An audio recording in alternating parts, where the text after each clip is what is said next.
the King Power, Carrie Brown, has tracked down Brendan Rodgers. Brendan, your reaction to that match, because you had all the possession, all the power, but finding the breakthrough was a little more difficult than usual. No, I thought second half in particular we played very well. I thought we dominated the game.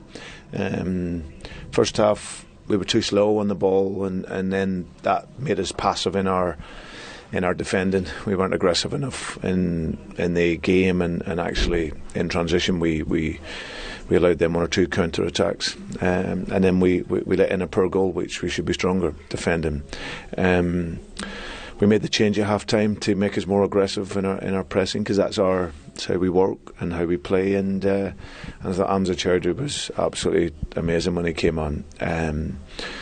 It was a much better second half. We kept pushing them back. Their keeper made some fantastic saves, and like I say, we get the goal, and it was a great goal. The club hasn't been in a cup final for 20 odd years, and you have to suffer a little bit if you get to a final. So tonight we had to do that, but it sets it up great for the second leg, and we know we can win there. You mentioned the substitutes, but Iheanacho is really seeming to be a bit of a game changer now, getting quite a reputation for it. And you mentioned Hamza Chowdhury, a fantastic performance, really creating that breakthrough. And with Ndidi out injured, how much of a fillip is that for you? Well, it's great. I think it's one that he's getting better and better all the time, Hamza. He's so good where he presses the game, how he defends the game. The area that we're looking at continually improving is with the ball, and I thought when he came on he showed great quality, and passed is simple but fast, so I thought he was very, very good. And Kel's come in, and whether he starts a game or whether he comes into a game, he's contributing and scoring. So his strength, power of the finish was fantastic. And Mark Albrighton came in and gave that intensity in the game as well. So all round, all three subs made a great impact, and like I say, a team much better second half. You won at Villa Park 4-1. Will you go there with every confidence, or after that performance, some great blocks as well from Tyrone Mings, man of the match performance, will you be ever wary? Yeah, well, like I say, we've gone there and won, so we have the confidence. And like over two legs, it was never going to be easy. Like I say, you have to earn the right to get to a final. So now we go to there. It's a great pitch, great stadium to go and play. And like I say, in a couple of weeks' time, we'll look forward to that. Thank you, Brendan. Pleasure, Michael. Glad to see you. It's the first time since 2007 that neither of the home teams won the first leg of the semi-finals. Make of that what you will. But Brendan Rodgers' sides, they had to find a way. This wasn't what we expected tonight. They had to find a way to grind a result out here. Yeah, I think I sort of expected that. I think they had to grind it out, but I didn't know how well Aston Villa was going to defend, and it didn't really give him any space, and behind which we know how strong Vardy is, didn't have much space. And are they better suited to playing on the counter, playing away from home, Leicester, really, with Vardy's pace? We've seen that a lot of times against the bigger teams, and where he has space to run into. But like I said earlier, Leicester was better team today. But Aston Villa will be proud of how they defended during most of the period in the game. Interesting way the two coaches said it. A real battle of the minds coming into this one. Let's hear from Dean Smith. I have to ask you, coming into this game, having been beaten 4-1 at Villa Park, you weren't the favourite, so how proud are you of that performance? Because you didn't have the possession, but you certainly took your chances. Yeah, we did. I mean, I'm very proud of the players. Defensively I thought was really good, but I feel there's a lot more to us in terms of our performance. We knew the threats that Leicester had. We had them in the Premier League game early in the season at Villa Park, but I thought we defended really well.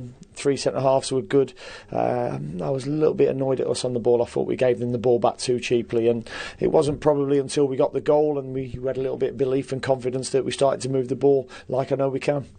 Tyrone Mings, man of the match. I think it was 9 clearances already when I left to come here to the tunnel. I don't know how it was, all told. I missed a couple in that stage. But all the corners that Leicester had, that really was a resounding defensive performance. Yeah, and it was something that we needed to tighten up on. We've been conceding too many goals in the Premier League this season, and we've gone to a back three over the last couple of games, and it's just helped us defensively. Esri, probably blotted his book a little bit with the pass for their goal, and Douglas got intercepted, but all in all, I thought the 3 centre-halves were excellent tonight.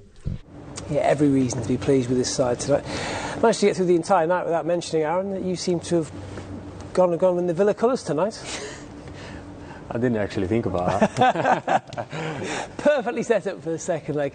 Right, before we go, let's just tell you what's coming up the rest of the week here on beIN Sports for you. Final from the Carabao Cup, perfectly poised then, going into the second leg in 3 weeks' time. Aaron Gunnarsson has watched this one with me. How have Villa managed to get away with a draw here tonight? If you look at the stats, you'd be quite surprised. But I think they set up nicely. I mean, Leicester had the better chances and obviously more of the ball and everything. With Vardy, him being fitter for the next game, he will put that away. He has normally we see him take a touch there and then finish, and this is his favourite position. And we usually see that in the back of the net, but today it wasn't meant to happen for him.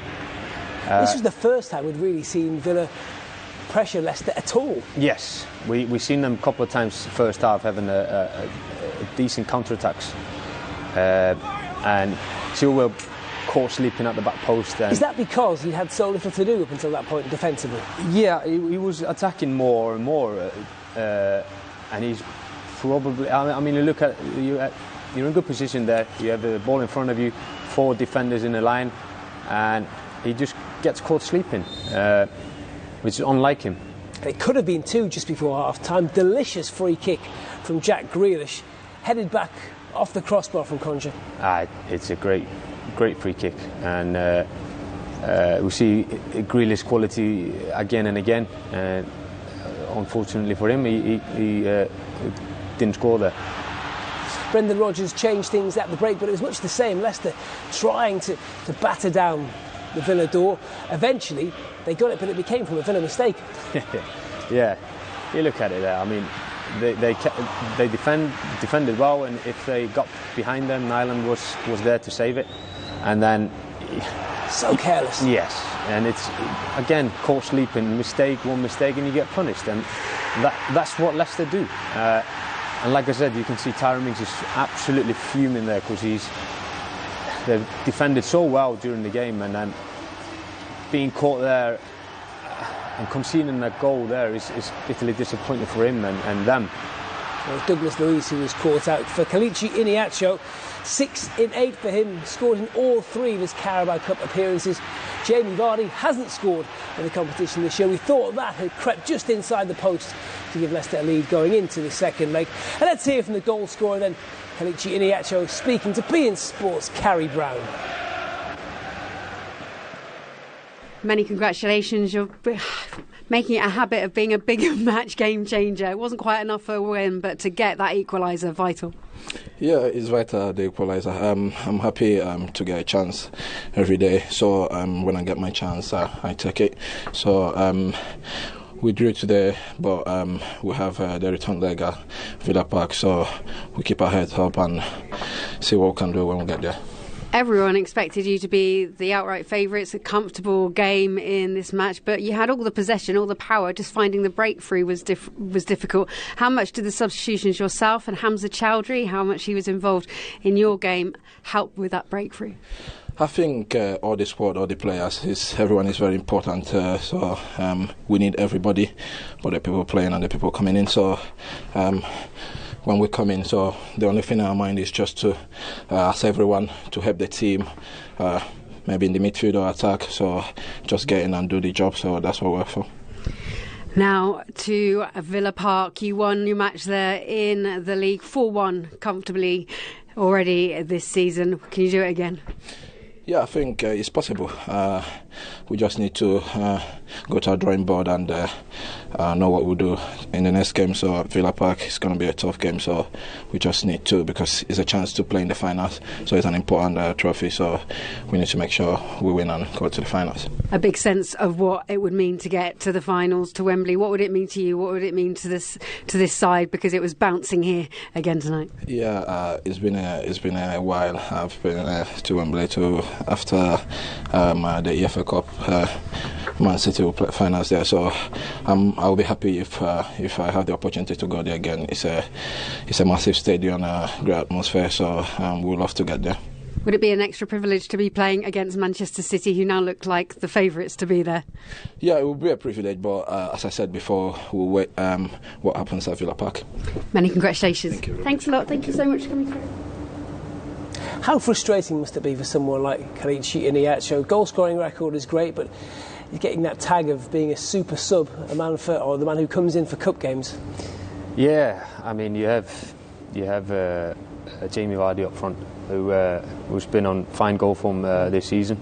He had a run of games for Leicester during the season, and he did ever so well. I mean, he's a goal threat, and team like Leicester, who are competing now in all cups and leagues, they need a big squad, and he obviously wants to be on the pitch, but I think he's happy to contribute when he can. 1-1 after tonight. Who do you fancy in the second leg? I still think Leicester have too much. Even going to Villa Park? Yeah, just looking at them now, I mean, Villa might set it up differently, but I think they will do a bit of same. And for me, Leicester will work the way out and finish it off, I think. Who will the team who wins eventually this tie play in the final? Do you think United can turn it around against City? No, I just can't see it happen. I mean, anything is possible in football, but I just see City have too much quality to give a lead like this away. And you just look how they set up first half yesterday. It was tremendous, and they just ran over them, and the coach out-coached them, and the players outrun them and outfought them, and it was just everything going. Outfought or outthought? A bit of both. Really? Yeah, outfought them and outfought them, especially in the midfield area. You can see why Solskjaer changed half time in midfield, because they were just too much. That said, you would have thought that Solskjaer wouldn't fall for the same trick twice. Where he'll do something, he'll have to set up differently at the Etihad. Yeah, he most likely will, and it will be an interesting match and interesting setup for Man United going their way. But I mean, this goal it gives them hope. There's still hope, because there's no away goal in this competition. Which does make a difference. 3 away goals will be very difficult for United as well, because there's no away goals. If they can go to Etihad and win 2-0, and bearing in mind they were 2 up at the Etihad in December, weren't they? Yeah, that's right. So it will. It's still got to play everything to play for, but it will be really, really difficult, and I'll be surprised if they manage to do that. It'll be tough, but we will see it here live on beIN Sports. Right, let's get back